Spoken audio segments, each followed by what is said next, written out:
Welcome to another CEO Wisdom Pod. We have Albert Ahdoot with us today. He is the founder and director of biz dev at Colocation America. We're going to talk about location today. And Albert's vast entrepreneurial career has been at it for the past 25 years now, which is quite a lot.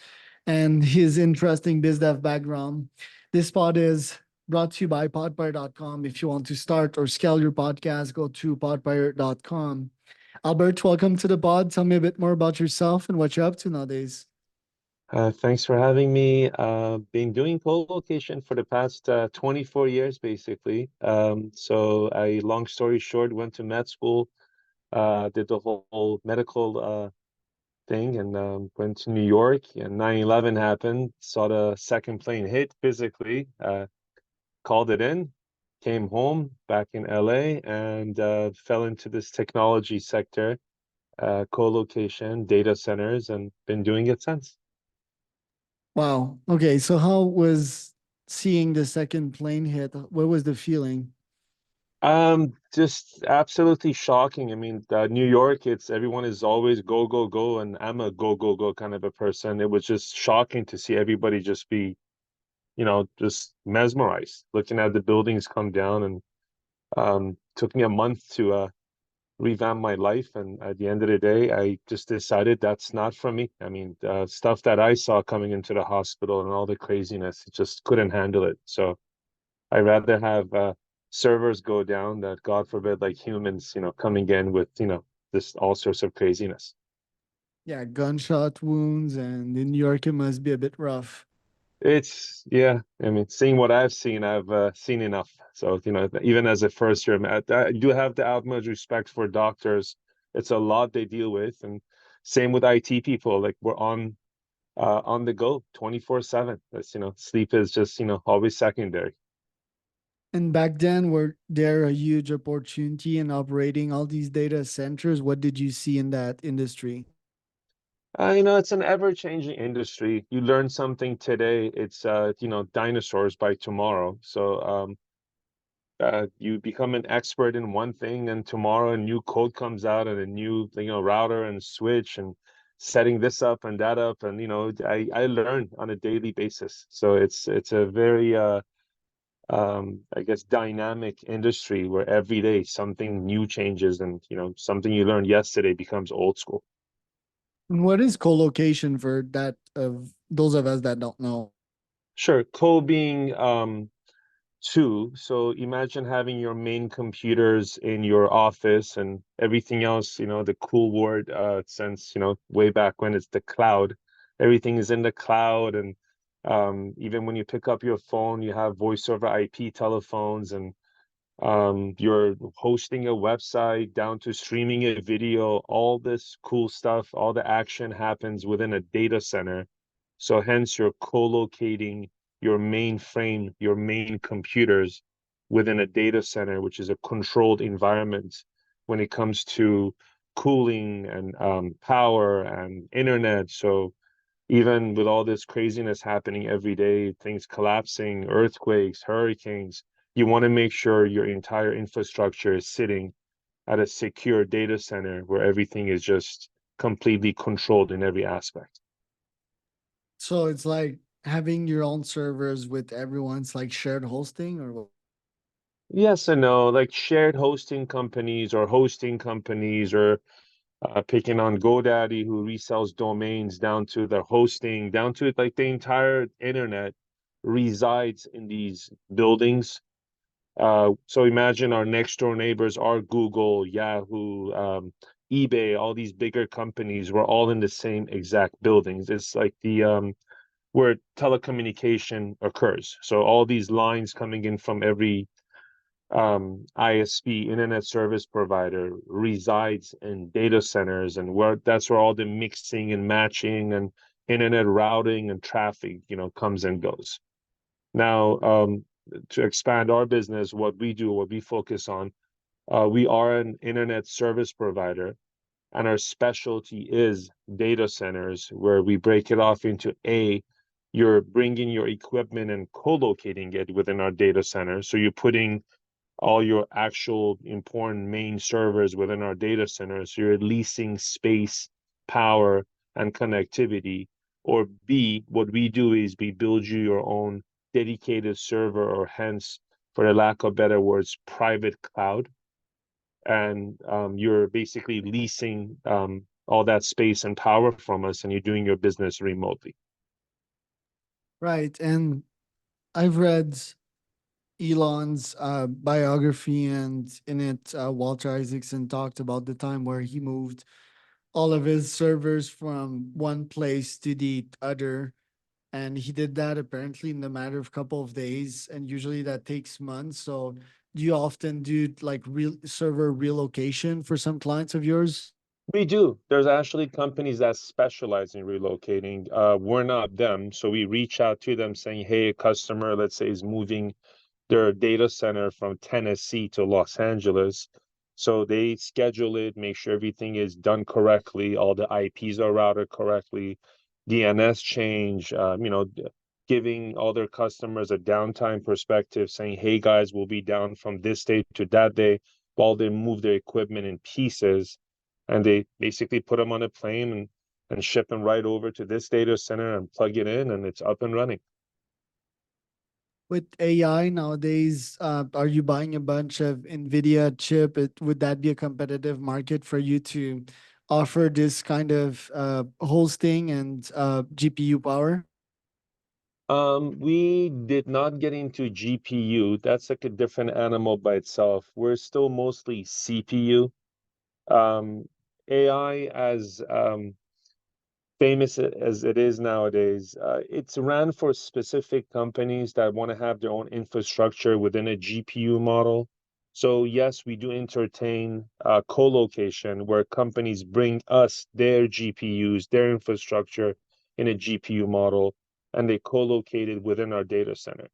And we go back way back when, to 4 or 5 years ago, when the cryptocurrency and Bitcoins and all the hash rates and craziness came about, and people were buying NVIDIA cards and bringing it over.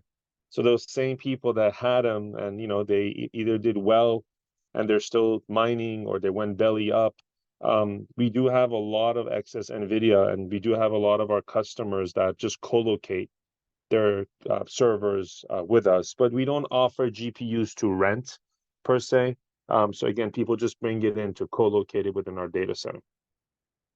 Would that be a good business, just buying these chips and reselling them in market shortage? You called it. There's a shortage. So for us to get into it, our specialty has always been dedicated servers, mostly CPUs. And that's what we lease out. That's a good bulk of our customers. And the other good bulk of our customers are co-located customers, where these AI companies already have their own GPUs, and they're just looking for a place to store them, hence co-locating it within our data center. So they'll bring it to us. We don't go buy it to lease it out to our customers. How do you get your customers nowadays? What are your prospecting strategies? Believe it or not, in the past 24 years of being in business, we have never reached out to anyone. All we have done is just focused on customer service.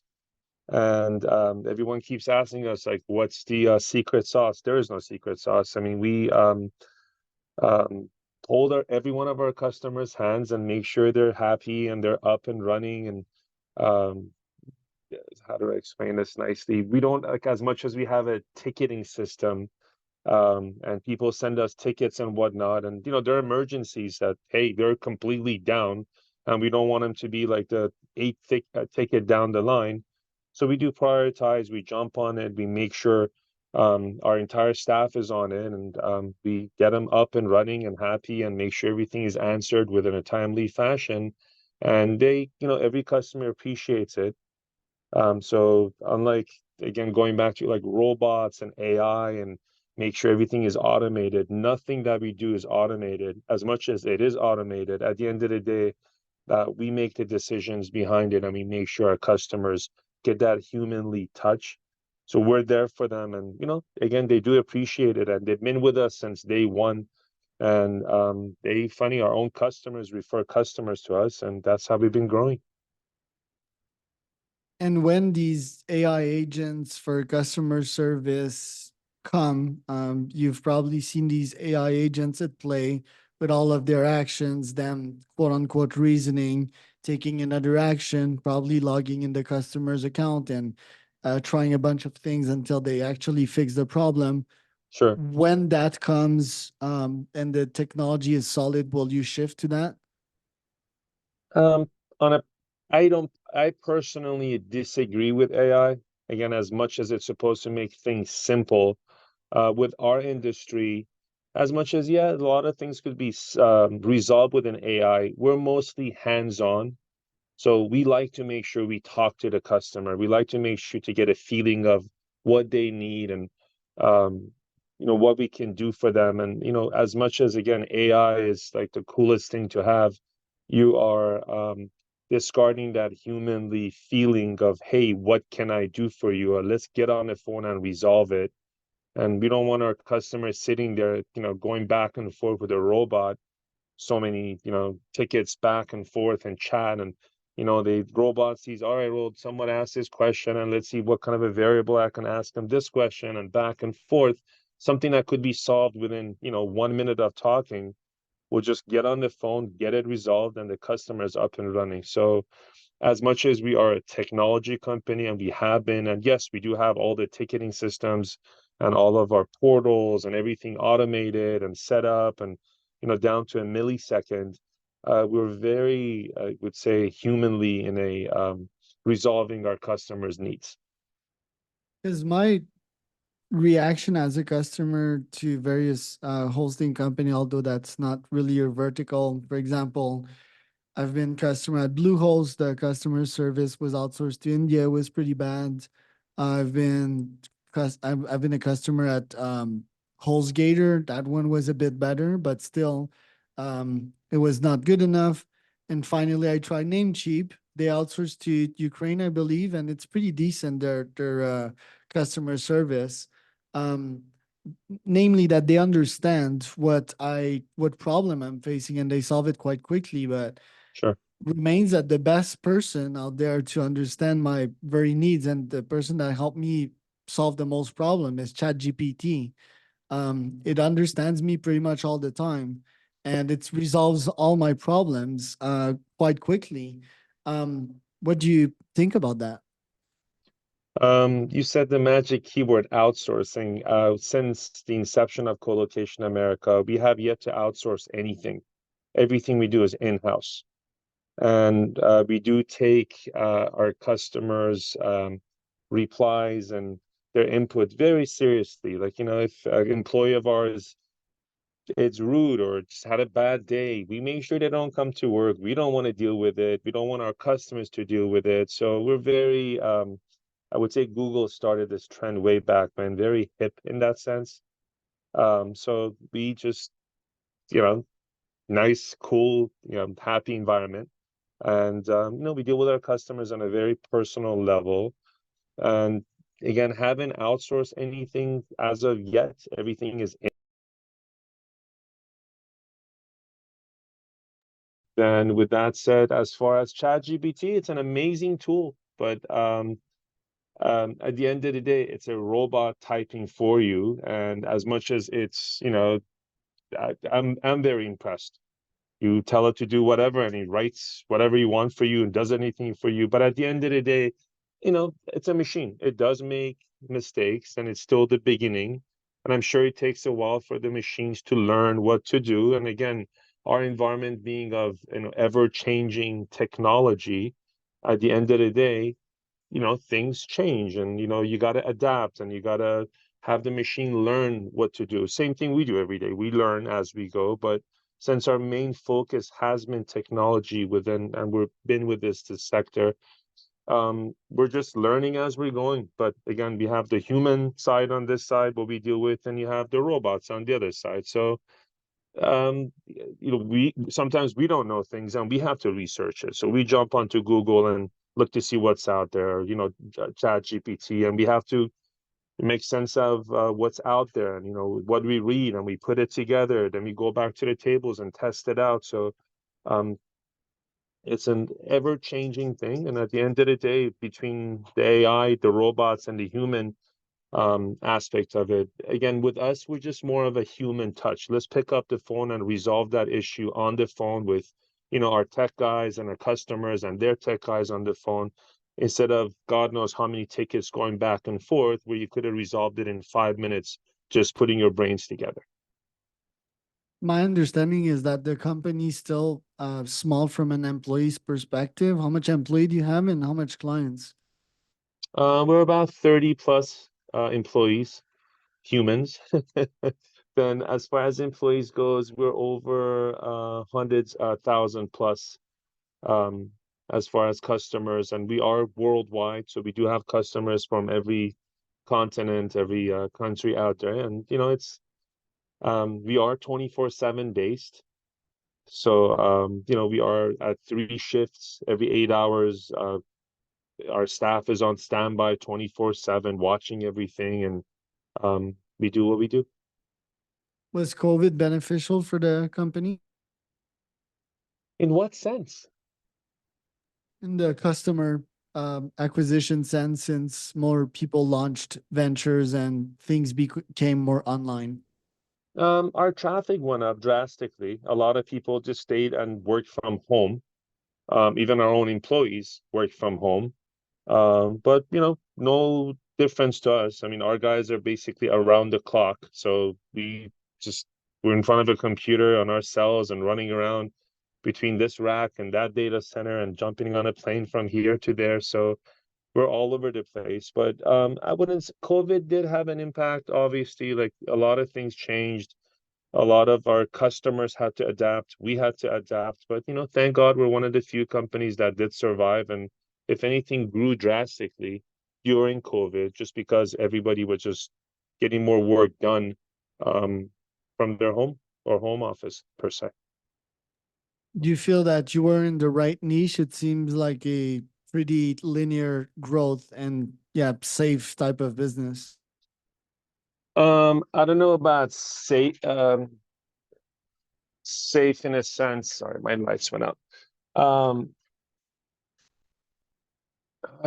I mean, at the end of the day, I got COVID. I was hospitalized for a whole week, on my deathbed. And, I, I would have gone. We had people in my position that could do what I do. But again, we survived it. Was it a good niche? I mean, just like any other industry, we had to adapt, and we did. And thank God we got to where we are, and we're still up and running and growing. What did you realize on your deathbed? Life is too short.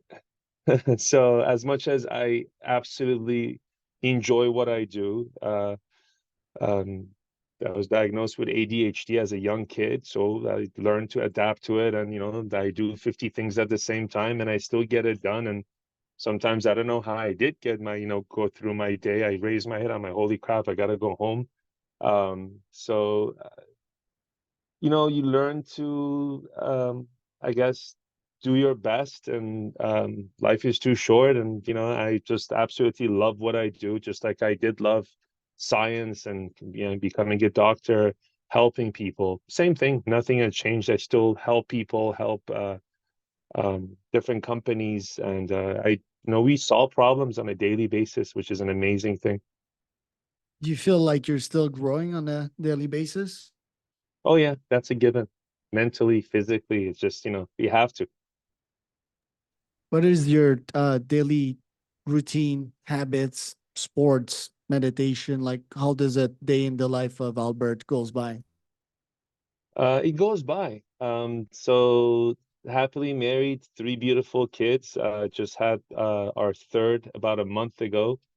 So between being a proud husband, proud dad, work is work. I mean, I thoroughly enjoy, like, you wake up, you take a deep breath, and you go to work, and um, kids call, and wife calls, and we go. I mean, Monday to Friday, I'm basically at work.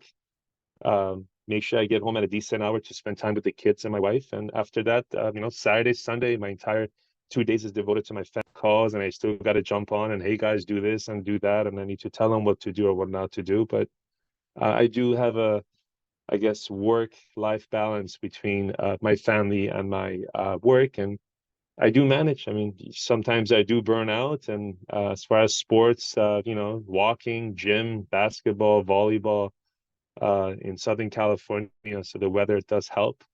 And I'm a pretty outdoors person, so I get out and enjoy the outdoors. Some people think that trees have souls. Do you think that computers and these metal boxes have souls? Um, Good question. Wow. Actually, funny. One thing with me, I absolutely love trees. Every time I go, like, Hawaii or any like surrounding island or beautiful tree out there, they do have souls.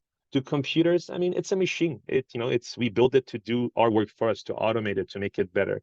Do I think they have souls? I mean, not really. It's a machine. It just does what it's programmed to do. But everything else is living, and it is what it is. Life goes on.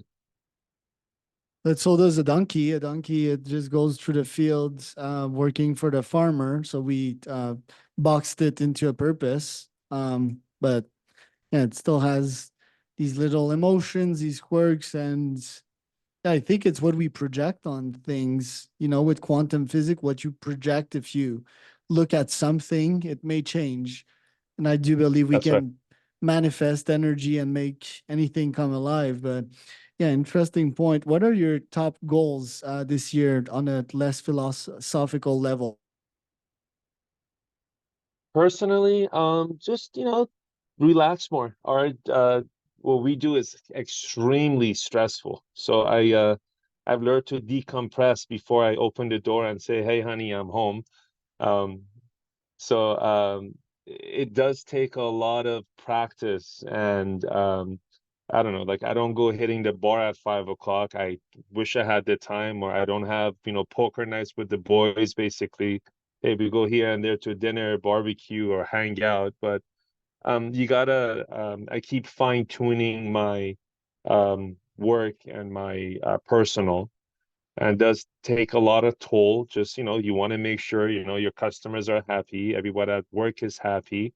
Of course, mainly my wife and my kids are happy, but it's a ongoing struggle. So I juggle basically on a daily basis, making sure everybody is happy. I mean, we are in a service business. We want to make sure our customers, you just brought up three companies, this one had outsourced this and that one that. At the end of the day, you got to click with somebody you like working with. So one thing that we have done is made sure um, the customers that we have, we handpick them. So we do say we, turn away a lot of our potential customers just because, we're not in, you brought up GPU, we don't lease out GPUs. It's not our niche. They're more than welcome to buy it, bring it in. We'll make sure it's up and running 24/7. So we try to focus on what we do best. And same in my personal life, I try to focus of what I'm good at. Again, making sure wife is happy, kids are happy, customers happy, and at the same time relaxing. I do take breaks here and there, between vacations here, vacations there, and making sure, I don't lose it, basically. It happens to the best of us. It's just so much going on during the day. And again, with our technology business where it's just craziness 24/7, it's just stuff goes down and you have hundreds of thousands of people, under our data center, and God forbid one line there's a little blimp 1 second going up and down, and there goes a lot of issues. So we want to make sure everybody is satisfied, and um, we do what we do. Where can people find out more about you, Albert? um, our website, colocationamerica.com, and I'm at albert at colocationamerica.com. I do answer all my emails every day, as thousands as I get every day, and any questions, concerns, at your service.